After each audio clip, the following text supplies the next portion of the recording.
All right, let's go over your shore power. First thing, we need to make sure everything is turned off, including at the pedestal and at your electrical panel.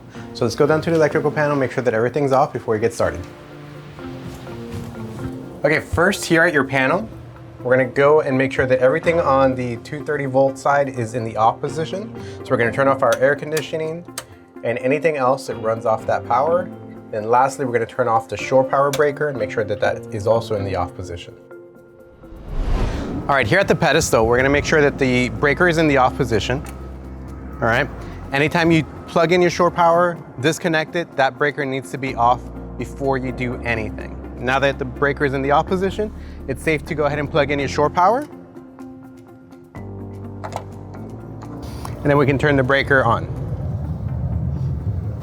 Once the breaker's in the on position, we can go on board the vessel and turn everything on from the electrical panel.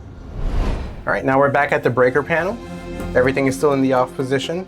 First thing we're gonna do is turn on shore power. And now we can turn any of our other electronics on, including our air conditioning. On the Leopard 53 Powercat, the generator is located in the port engine room in the aft section of the engine room under this hatch.